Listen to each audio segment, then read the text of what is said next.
اس بارے میں مقابلہ کوئی نہیں کرتا اور نہ ہی کرنا چاہیے کہ میرے پاس اتنا مال ہے تو جناب اس کے پاس اتنا مال ہے تو مجھے اس سے زیادہ مال حاصل کرنا ہے،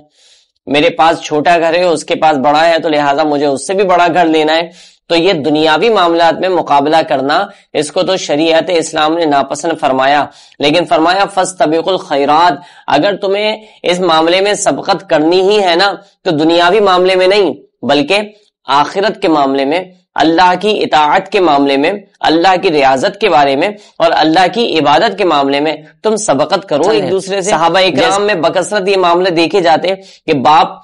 اور بیٹے میں اس بات میں مباحثہ ہو رہا ہوتا کہ باپ کہتا کہ میں جہاد پر جاؤں گا، بیٹا کہتا کہ میں جہاد پر جاؤں گا۔ تو یہ یہاں تک کہ وہ صحابہ اکرام جو معذور تھے اور جہاد پر نہیں جا پاتے تھے تو اس کی وجہ سے وہ بے قرار اور بے چین رہا کرتے تھے، غربت و بے کسی کی وجہ سے، راہ خدا میں سفر نہ کرنے کی وجہ سے صحابہ اکرام روتے تھے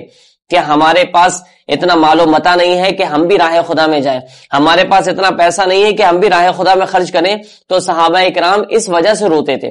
تو یہ کیا تھا کہ فاستبقوا الخیرات پر حکم کرنا ہی تو تھا کہ صحابہ اکرام یہ چاہتے تھے کہ ہم بھی نیکیوں میں ایک دوسرے سے بڑھ جائیں، آگے بڑھ جائیں۔ آج ہمارا حال کیا ہے؟ آج ہم دنیاوی معاملات میں، حکم کیا تھا کہ دنیاوی معاملات میں ایک دوسرے سے سبقت کرنے کی کوشش نہ کرو، دین کے معاملات میں ایک دوسرے سے سبقت کرنے کی کوشش کرو۔ افسوس کے ساتھ آج کا معاملہ یہ ہے کہ مسلمان نیکیوں کے بارے میں ایک دوسرے سے سبقت نہیں کرتا،